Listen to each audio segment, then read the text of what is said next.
Alors, avec les miroirs courbes, on peut facilement, de façon géométrique, identifier où va être située l'image d'un objet. Il y a en tout 6 situations possibles. La première situation, en fait, il y a 5 situations avec des miroirs concaves. Donc, on voit que l'objet est situé de ce côté-ci. Donc, ça ici, c'est le côté réfléchissant du miroir. Il y a 5 situations différentes avec des miroirs concaves, puis une situation ici avec un miroir convexe. Seulement une situation parce qu'on verra tantôt qu'il y a une seule situation possible d'image dans un miroir convexe. Pour trouver de façon géométrique où se forme l'image, en fait, on va utiliser les 3 rayons principaux qu'on a vus, c'est-à-dire le rayon parallèle qui est réfléchi sur le foyer, le rayon qui passe par le centre de courbure puis qui revient sur lui-même, puis le rayon qui est envoyé sur le foyer puis qui est réfléchi de façon parallèle. Puis l'endroit où vont se croiser les rayons nous indique l'endroit où l'image va se former. Donc en fait, on a tout simplement utilisé 2 des 3 rayons principaux pour savoir où va être située notre image. Moi, dans ce cas-ci, ici, je vais faire les 3 rayons principaux là, pour vous montrer un peu comment ça fonctionne. Là. Mais avec juste 2, c'est bien correct. Donc, je vais commencer par mon premier rayon. Donc, dans le fond, ici, là, la première image, on a un miroir qui est concave, puis un objet qui est placé derrière le centre de courbure. Donc, où va se former l'image? Ce que je vais faire mon premier rayon qui passe par le centre de courbure et puis qui réfléchit sur lui-même, puisqu'il s'agit d'une normale. Donc, mon rayon part de ma flèche ici, s'en va vers le centre de courbure et il réfléchit sur lui-même. Je vais faire un deuxième rayon. Le rayon ici qui est envoyé là, parallèlement à l'axe. Pour m'assurer qu'il est parallèle, ce que je vais faire, là, je vais mesurer ici, là, je suis à 11 mm. Donc, je vais arriver à 11 mm ici. Ça, c'est juste pour m'assurer que mon rayon est vraiment là, parallèle. Je sais que ça fonctionne le mieux possible. Ça arrive des fois là, que ça n'arrive pas pile en faisant les 3 rayons. Mais bon, on fait ce qu'on peut, là. Ça arrive des fois que le dessin n'est pas parfait. Donc, ici, j'ai mon deuxième rayon, mon rayon parallèle. Puis, je vais faire le troisième. Mais là, normalement, je sais déjà là, que mon image, elle se forme ici. Mon troisième rayon, c'est celui qui passe par le foyer, puis qui... c'est lui ici là, qui passe par le foyer, puis qui va être réfléchi de façon parallèle à l'axe principal. Donc, l'axe principal ici, comme ça, de même. Donc, ce que je sais, c'est que mon image, elle, se forme ici. Donc, ce que je peux conclure, dans le fond, lorsque mon objet est placé derrière le centre de courbure dans un miroir concave, on obtient une image qui est faite avec des vrais rayons lumineux. Donc, ici, c'est une image qui est réelle. Lorsque l'image est réelle, vous allez remarquer qu'elle est toujours inversée. On voit qu'elle a la tête en bas. La taille de l'image, on voit qu'elle est plus petite. Et puis, on voit que notre image est située entre le foyer puis le centre de courbure. Entre C et F. Deuxième situation possible. Cette situation-là est particulièrement pratique dans les laboratoires. Donc, pour trouver en fait, le centre de courbure, vous allez voir qu'il est facile à trouver avec cette image-là. Puis, en fait, là, pour les laboratoires, ça nous indique de façon assez précise où va se situer le foyer, parce qu'on sait que le foyer est toujours à mi-chemin entre le centre de courbure et le miroir. Donc, je vais tracer en fait, je pourrais faire mon rayon ici qui passe par le centre, mais tu sais, on verrait qu'il s'en va ici sur l'axe. Je peux le faire, là, mais c'est un peu bizarre, parce que, tu sais, dans le fond, mon rayon, il faudrait qu'il soit réfléchi sur un miroir, mais là, il n'y en a pas de miroir, le miroir est là-bas. Mais bon, je peux le faire quand même, de toute façon. Ensuite de ça, ici, je vais envoyer mon rayon parallèle. Donc, je suis environ là, à 12 mm, un petit peu moins. Donc, j'ai mon rayon parallèle ici, qui est envoyé sur le miroir. Et je me rappelle que ce rayon-là, qui est envoyé de façon parallèle, revient sur le foyer. Donc, ici. Puis ensuite, mon troisième rayon, c'est mon rayon qui passe par le foyer, puis qui, lui, va s'en aller sur le centre de courbure. Pas sur le centre de courbure, qu'est-ce que je dis là? Dans le fond, c'est le rayon qui passe par le foyer, puis qui va être réfléchi de façon parallèle à l'axe. Donc, de façon parallèle à l'axe, ici. Donc, on voit que l'endroit où convergent mes rayons réfléchit, c'est ici. Donc, je peux conclure que mon image se forme ici. On voit donc qu'on a une image qui est exactement de la même grandeur, hein, de la même taille.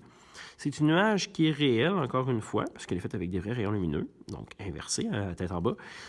On a dit que ça avait la même taille. C'est pour ça qu'en laboratoire, c'est vraiment utile, parce qu'on peut vraiment facilement comparer la taille de notre image à la taille de l'objet, parce qu'en plus, elle se positionne exactement au même endroit. Fait que c'est plus facile de les comparer une sur l'autre sur un même écran. Donc, la position ici sur le centre de courbure. Ici, autre situation, là où mon objet, c'est-à-dire, serait situé entre le foyer et le centre de courbure. Donc, je vais commencer par faire mon premier rayon, le rayon qui passe par le centre de courbure. Encore une fois, ça paraît un peu bizarre parce que j'envoie des rayons par là, puis tu sais, il pourrait être réfléchi comme ça sur lui-même, sauf que, bon, j'ai pas de miroir. En réalité, c'est pas vraiment grave, parce que de toute façon, tout ce qu'on veut, nous, c'est de positionner notre objet. On veut savoir où l'objet va être positionné. Fait que c'est pas vraiment grave si, en réalité, il n'y a pas de rayon pour vrai qui se rendent là. Donc, on a environ 11,5. 11,5, je l'ai environ ici. Je vais tracer mon deuxième rayon qui est parallèle. De cette façon-là. Je sais que celui-ci est réfléchi par le foyer. Oups, mon rayon en vert là, est pas assez long parce que si on se rappelle, l'image se forme là où les rayons se croisent. Fait que je vais rallonger celui-là. D'accord? Puis là, ici, je fais la même chose avec mon troisième rayon, mais techniquement, je sais déjà que mon image est là. Fait que je vais y aller avec mon troisième rayon. Ici, mon rayon qui passe par le foyer et puis qui réfléchit parallèlement. Donc, tu vois ici, là, j'arrive pas tout à fait. C'est sûr que je n'ai pas mesuré ici, voir si j'étais vraiment parallèle, là. Mais je le voyais déjà que ça fonctionnait pas super bien. Fait que... Bon, on s'entend que c'est à peu près ici que se croisent mes rayons, là. Fait que je devrais avoir une image environ ici. Sauf que si on avait fait juste deux rayons, il n'y aurait pas eu d'incertitude, hein, on l'aurait mis comme... mettons que j'aurais fait juste le vert puis le bleu, ben, j'aurais comme directement mis mon image ici. Mais dans tous les cas, ce que je peux remarquer, c'est que c'est une image qui est quand même réelle, en fait, avec des vrais rayons lumineux. Dans tous les cas, l'image, elle est inversée. On remarque aussi que l'image est plus grande que l'objet, puis que la position est derrière le centre de courbure. Donc, lorsque l'objet est entre le foyer et le centre de courbure, l'image se retrouve derrière le centre de courbure. Quatrième situation, celle où on a ici un objet qui est sur le foyer. Lorsque mon objet est sur le foyer, même chose que d'habitude, je fais un rayon en direction du miroir. Là. Théoriquement, j'ai plus de miroir, fait qu'il ne devrait pas être réfléchi, mais comme on a dit, tout ce qu'on veut, c'est identifier où va se situer mon image. Ensuite de ça, donc je mesure mon rayon, ma hauteur de ma flèche pour faire un rayon qui est parallèle. Donc ici, je fais mon rayon parallèle. Ça en va sur le foyer. Et puis là, ce qu'on remarque, c'est que mes deux rayons sont parallèles ici. Mais s'ils sont parallèles, ça veut dire qu'ils ne se croiseront jamais. Bon, je dis ça veut dire qu'ils ne se croiseront jamais. En physique, en fait, ce qu'on va dire, c'est que ces rayons-là vont se croiser, mais à l'infini. Très loin. Vous allez voir qu'en laboratoire, là, on réussit quand même à capter une image dans cette situation-là lorsqu'on place un objet au foyer. Donc, ici, on peut dire que c'est une image réelle, hein, parce que si l'image se produit à l'infini, elle va se produire avec des vrais rayons. On va savoir aussi qu'elle va être inversée, hein, parce que dans le fond, son pied est toujours, le pied de l'image, en fait, là, il est toujours sur l'axe, comme vous avez pu le voir là, dans toutes les situations. Là. Dans toutes les situations, hein, tout ce qu'on fait, c'est positionner le sommet, sauf que, dans le fond, le pied est toujours juste en dessous. Fait qu'ici, dans le fond, notre image va être très grande, hein, parce qu'on voit qu'elle va être très loin. De toute façon, on le voit ici, là, plus qu'on s'éloigne, plus c'est grand. Dans la première situation, on avait une petite image, plus grande image, toujours une plus grande image. Donc, ici, taille, je vais marquer comme plus grand, c'est vraiment très grand comme image. Puis, la position, on va dire que c'est à l'infini. À l'infini. J'ai pas fait de mon rayon rouge. Le rayon rouge, hein, on se rappelle, c'est lui qui passe par le foyer puis qui réfléchit parallèlement. Mais tu sais, là, je rencontrerai jamais mon miroir là, éventuellement. Fait que c'est pour ça que je le ferai pas.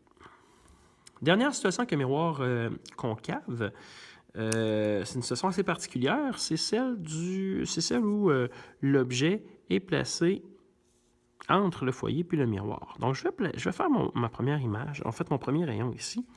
Je vais faire par exprès là, pour faire de quoi de bizarre. Donc, si j'ai mon premier rayon, mon deuxième rayon, je vais faire mon rayon là, parallèle, donc 8 mm. 8 mm. OK, ici. Donc, on se rappelle que ce rayon-là est réfléchi sur le foyer. Bon. Clairement, vous voyez que ces deux rayons-là divergent. Ils ne se rencontreront jamais.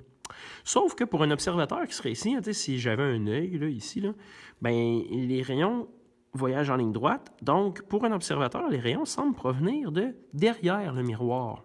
Je dis « ils semblent provenir », c'est qu'ils ne proviennent pas de derrière le miroir pour vrai. C'est à ce moment-là qu'on va avoir donc une image virtuelle. C'est une image qui est faite avec la prolongation des rayons lumineux. Donc, j'utilise ici mon rayon réfléchi. Puis, ce qu'on prolonge, c'est toujours le rayon réfléchi. Donc là, je saurais que mon image se forme ici. Même principe, là, tu vois, je vais former comme... Oups. Je vais faire mon troisième rayon. Ici. Bon, je le sais que ce rayon-là va être réfléchi de façon parallèle. Puis comme j'ai dit, dans le fond, on prolonge notre rayon réfléchi parce que pour un observateur, le rayon voyage en ligne droite, puis semble provenir de quelque part sur cette ligne-là. Tous les rayons semblent provenir d'ici. Donc, ici, j'ai mon image. Une image qui n'est pas faite de vrais rayons, c'est faite avec la prolongation des rayons, donc c'est une image qui est virtuelle. Ce que vous allez remarquer, c'est qu'une image virtuelle, c'est une image qui est droite. La taille, on voit une image qui est plus grande. Donc, en fait, c'est le principe du miroir de salle de bain, là, ici. Là. Hein, lorsqu'on se place proche du miroir, entre le miroir et le foyer, finalement, bien, on observe une image qui est plus grande. Puis qui va être surtout derrière le miroir. Dernière situation, le miroir convexe. Donc, dans ce cas-ci, c'est ce côté-là qui est réfléchissant. Mon foyer est de l'autre côté. Je fais toujours le même type de rayon, ici. Donc, un rayon qui va être dirigé vers le centre de courbure, mais ce rayon-là va être réfléchi sur lui-même, dans ce sens-là. Ce que je vais faire, je sais que dans mon miroir convexe, les rayons divergent tout le temps, un peu comme tantôt. Fait que ce que je vais faire, je vais prolonger mes rayons réfléchis. C'est toujours les rayons réfléchis que l'on prolonge. J'envoie donc mon rayon parallèle. Ensuite, 11. J'envoie mon rayon parallèle sur mon miroir. Je sais qu'un rayon parallèle, dans le fond, dans un miroir convexe, est réfléchi comme s'il provenait du foyer. Je vais le prolonger ce rayon-là. Ici. Donc, de même. Donc, je sais déjà que mon image se forme ici, là où se croisent les rayons. Mais je vais quand même faire mon troisième, celui qui est dirigé vers le foyer. On s'entend qu'il ne se rend pas au foyer, parce qu'il y a un miroir, fait que ça ne passe pas au travers, mais quand même. Puis là, ici, je vais avoir un rayon qui va être réfléchi de façon parallèle à l'axe. Donc, ici. Là où je croise mes rayons, c'est là où se forme mon image. On voit que ça se croise ici. Donc, j'ai une image ici dans un miroir convexe. Donc, finalement, ce qu'on comprend, c'est que l'image dans un miroir convexe, c'est toujours une image qui est virtuelle. Parce que, tu sais, dans le fond, mon objet a toujours la même position relative par rapport au foyer puis au centre de courbure. Ici, dans le cylindre, pas dans le cylindre, mais dans le miroir concave, tu sais, l'objet peut être placé à différents endroits par rapport au centre de courbure puis au foyer. C'est pour ça qu'on obtient différents types d'images. Mais ici, dans le fond, dans la situation du miroir convexe, ben, l'objet est toujours placé comme derrière, de l'autre côté du miroir. C'est pour ça qu'on obtient toujours une image qui va toujours être entre le miroir puis le foyer. On pourrait dire entre le sommet et le foyer, finalement. Puis la taille de l'image, elle va toujours être plus petite. En fait, l'avantage du miroir convexe, c'est que il augmente le champ de vision. Et donc, comme notre image est virtuelle, on voit que c'est une image qui est droite. Alors, c'est comme ça qu'on forme les images dans les miroirs courbes.